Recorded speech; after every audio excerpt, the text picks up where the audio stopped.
again for joining us. I'm Amarachi Ubani here in Lagos. We begin with the story of Ghanaian influencer Abu Trika being extradited to the United States to face trial for allegedly running a romance scam that defrauded elderly Americans of over $8 million. Abu Trika, whose real name is Frederick Kumi, was said to have used AI tools to create fake online identities, targeted victims through social media and dating sites. He was also earning their trust before extorting money from them. He was flown to the United States on Thursday and could be facing up to 20 years in prison if found guilty of conspiracy to commit wire fraud and money laundering. His lawyer says he went to court on Thursday to stop the extradition before learning a short while later that Kumi had in fact already been extradited on board a Delta Airlines flight. Kumi's lawyer, Oliver Baker-Vomayor, accuses Ghana's government of sidestepping judicial oversight by allegedly not waiting for the court's verdict, and says their decision to extradite Kumi raises profound constitutional questions. In response, the Ghanaian government says a law was followed and disputes the lawyer's timeline of events. We turn now to South Africa, where groups of anti-immigration protesters have seized foreigners from their homes in Johannesburg and handed them over to the police. In Johannesburg's Alexandra Township, one Reuters reporter saw protesters breaking down doors and entering houses where they believed undocumented immigrants were hiding. The protesters were seen in Soweto as well, where they marched through the town, wielding sticks and flags with plans to go search for undocumented immigrants. They had released several flyers for the protests, which advertised a peaceful march followed by door-to-door. There was another march in Durban on the East Coast. There's been a surge in anti-immigration sentiment across the country in recent months, culminating in nationwide protests on June 30, an informal deadline set for undocumented immigrants to leave the country. The protest on Thursday coincided with the return of the fifth batch of Nigerians evacuated from South Africa. The returnees, 282 of them, arrived at the Murtala Mohammed International Airport in the evening. So far, Nigeria has evacuated 1,141 nationals from South Africa due to the ongoing anti-immigration protests and xenophobic attacks. There is a final flight for the evacuees who will be leaving South Africa next week. The flights are being carried out by Air Peace Airlines.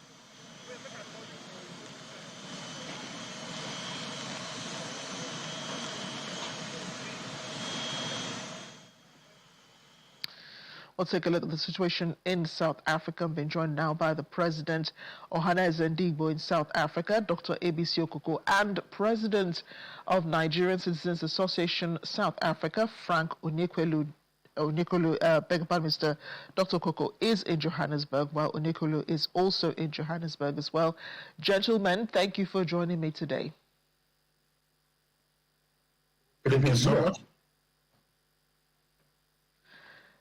Mr. Onyekolu, I hope you're also with us. Yes. Thank you. Yes, I'm here. Good evening to you and good evening to all the viewers. Great. Thank you, gentlemen, for joining us on the program.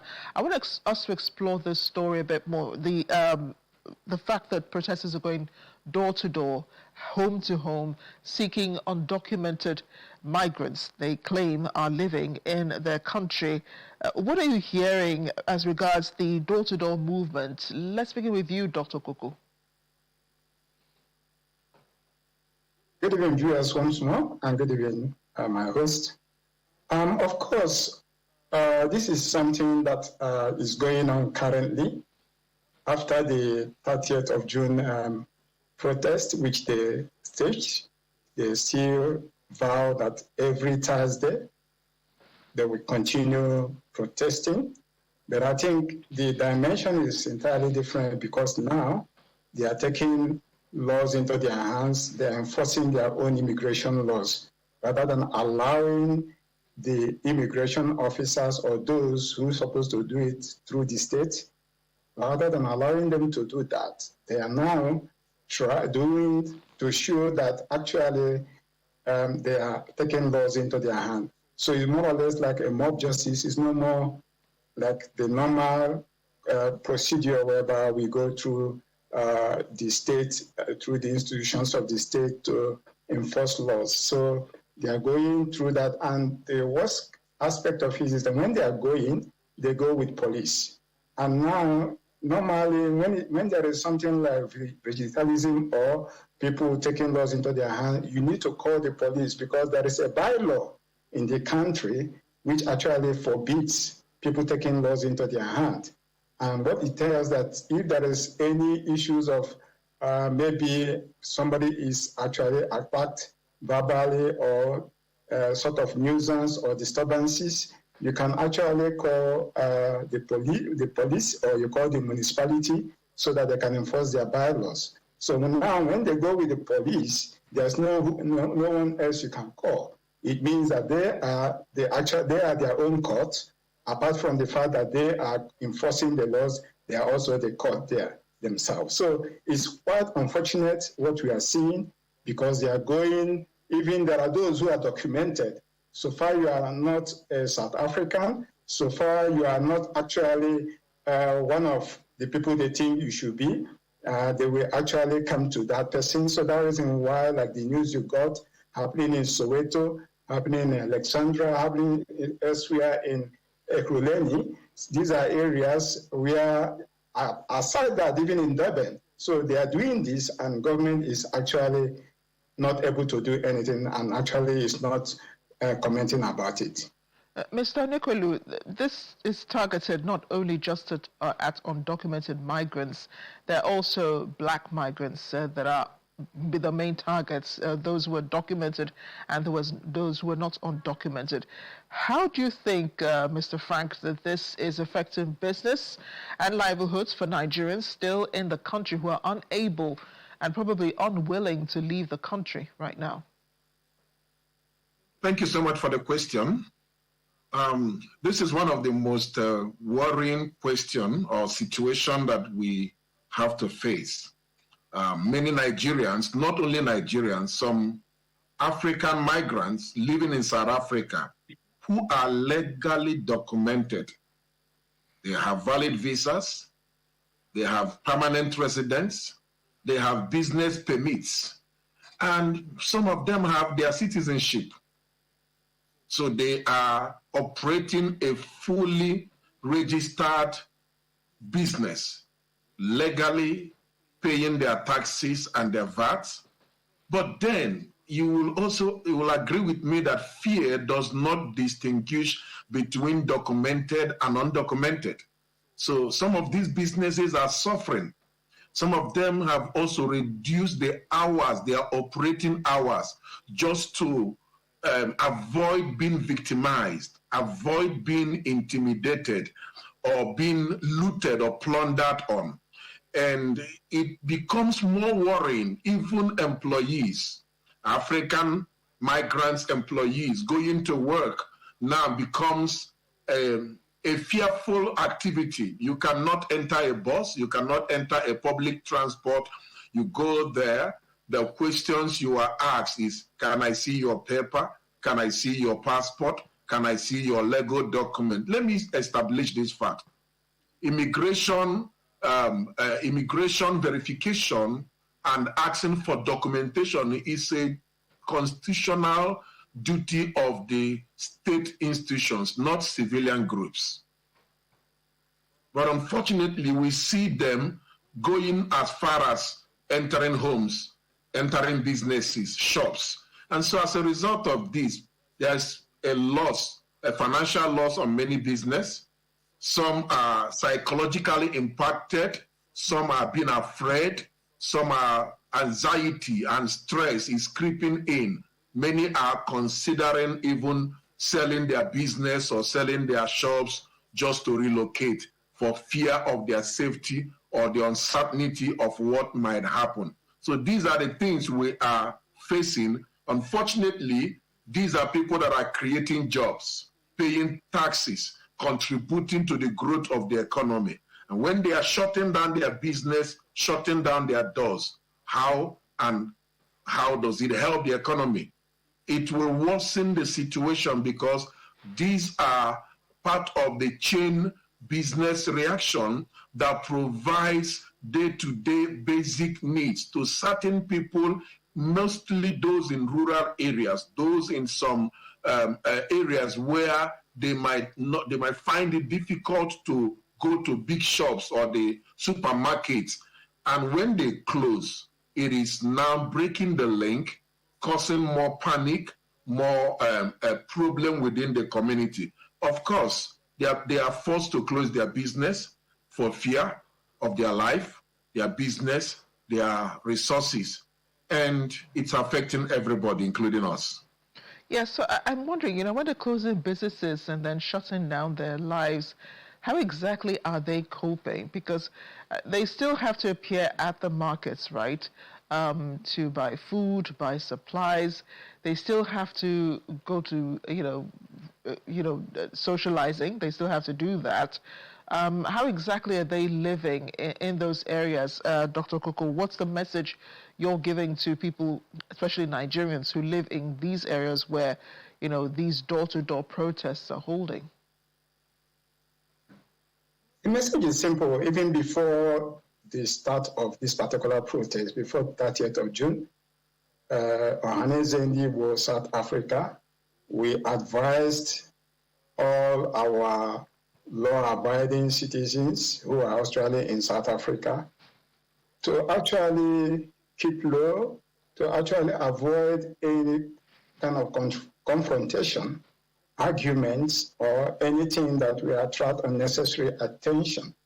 And also, they should, as much as possible, try not to, argue by actually trying to show that they can actually resist this or that, at least creating a situation whereby, out of manipulation, these so-called groups who are enforcing their own laws now, they can now take advantage of that and might lead to the loss of life.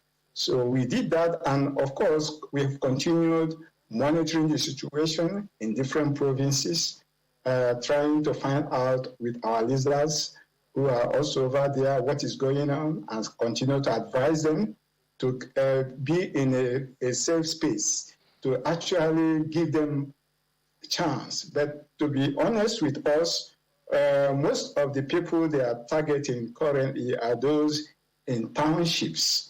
Like we mentioned, Soweto is a big township.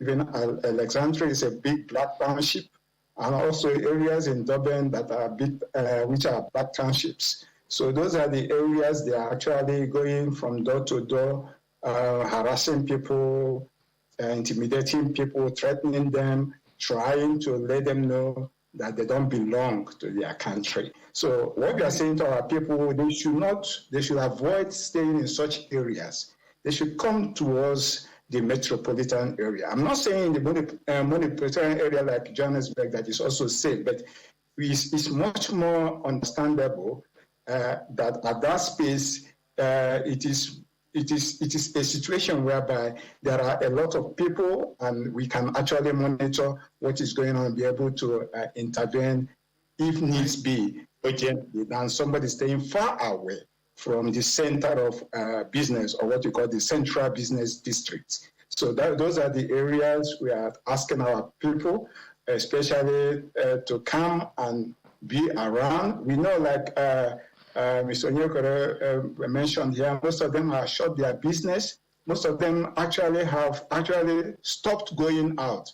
Even apart from those who are operating self-businesses, there are those also who are employed in some organizations or companies. They go to those organizations and demand that they should remove all the foreigners who are working for them. And it's so sad. It's not the kind of thing we should expect from our own African. It is really sad, Dr. Koko. And Mr. Nicolo, I'm sure you haven't gotten any reports of Nigerians who have been dragged out and are in custody of the police, because I understand it's still a long process.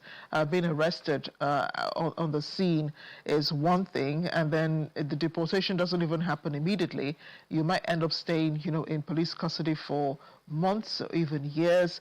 So do you have measures in place, a response for when you do get reports that Nigerians may be, victims of such attacks?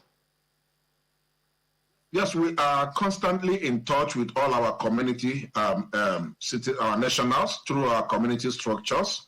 We have many associations in South Africa here. In each of these provinces, we have community structures established through which we receive up-to-date information, and then we also create immediate response action in the case if any of our nationals is being victimized or being attacked. Our first point of call is to immediately inform the authorities and secure his or her safety first. We are doing this to clamp down on the loss of life as a result of this protest and violence. And so we have that measures in place. We have 24-hour communication channels.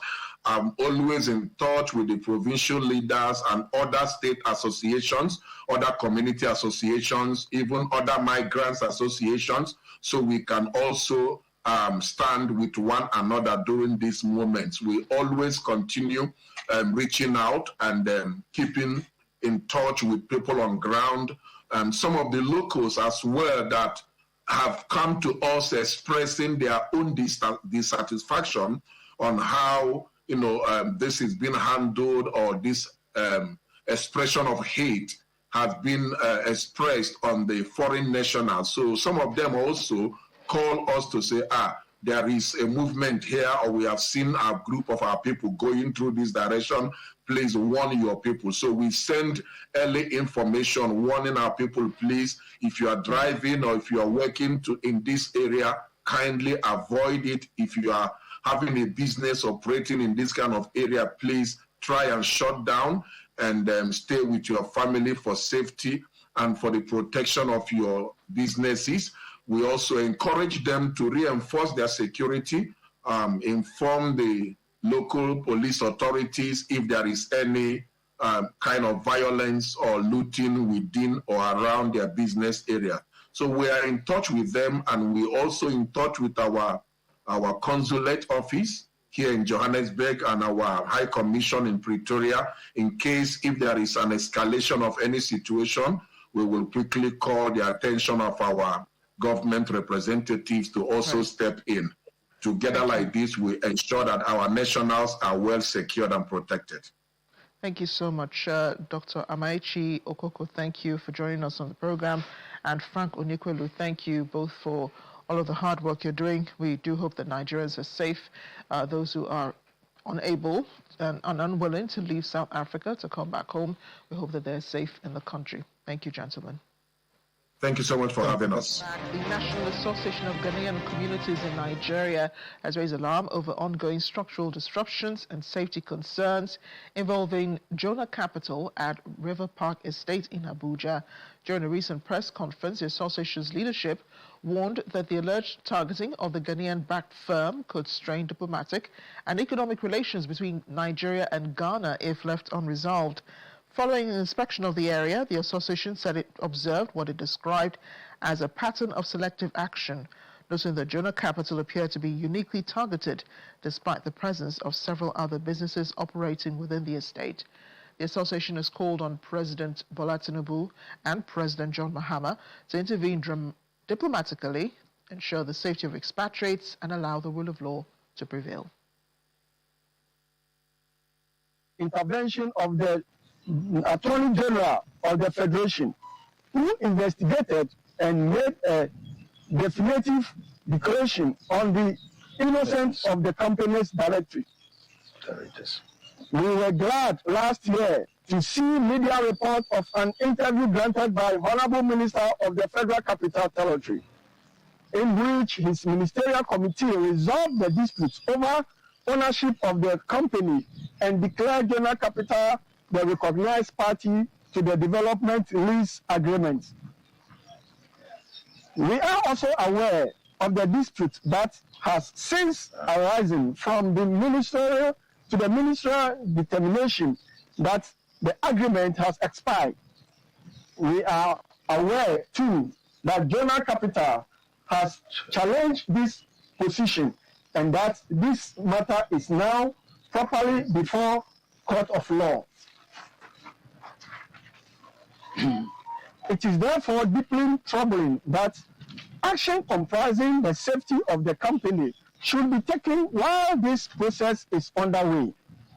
As Ghanaians in Nigeria, we are equally concerned that this action against the only prominent Ghanaian company in Abuja could have unintended consequences, both in Nigeria and in Ghana. Today, we are all witness to the xenophobia violence in South Africa, which has led to reprisal and strategically the death of African migrants. But unfortunately, chapter began with incidents not unlike this one and gradually grow into what we now witness to order and to allow the court to determine. Russia has offered Mozambique its support in eliminating the terrorist threat facing the southeastern African nation. During his visit to the country recently, Russian Foreign Minister Sergei Lavrov said Moscow is ready to respond to any request from the Mozambican government as its forces continue to battle an insurgency in the oil-rich northern Cabo Delgado province, which has been linked to the Islamic State group. The insurgency has seen repeated attacks on civilians and security forces, including beheadings, and has displaced thousands of people. And in a major step for global energy governance, Nigeria has officially joined the International Energy Agency, marking a historic milestone in the country's engagement with the global energy community. The landmark decision was approved by the IAEA Governing Board and formally announced by the agency's Executive Director, Dr. Fatih Birol, who said Nigeria's admission was the fastest accession process in the IEA's 52-year history.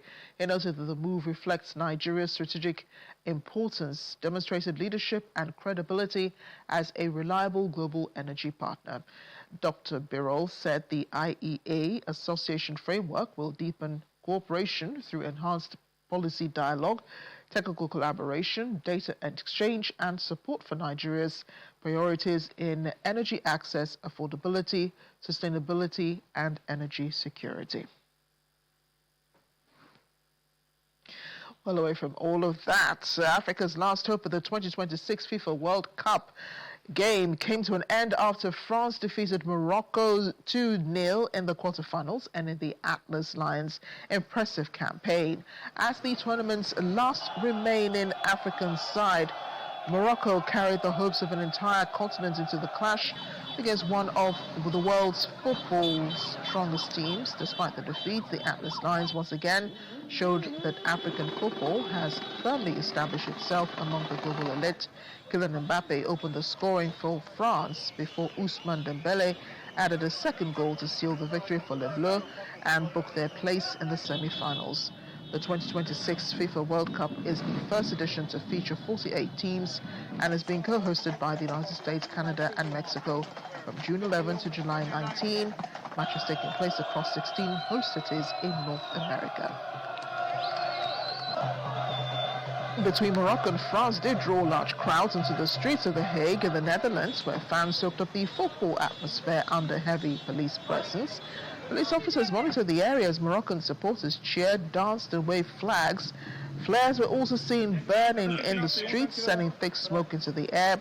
No immediate reports of injuries were reported, but authorities did not release official details of any casualties. The Hague is home to a large Moroccan-Dutch community, and major Morocco matches have previously drawn thousands of fans onto the streets of Dutch cities, often prompting increased police deployments. Celebrations and isolated clashes were reported in other European cities, including Paris and London, where broken glass and rubbish were strewn across the streets as police officers spoke with people in the area. Riot police were deployed to Edgware Road in London after some fans reportedly set off fireworks and threw debris at officers. One officer was injured and taken to hospital.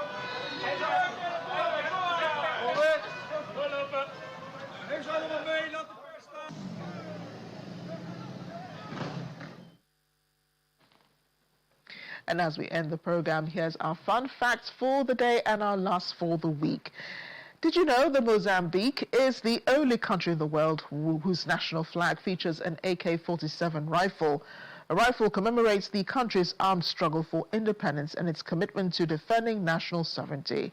The flag also includes a hoe and a book, symbolizing agriculture and education. Together, the symbols reflect Mozambique's history, development goals, and the values that continue to shape the nation. And now you know. Thanks for watching Network Africa. I'm Amarachi Ubadi.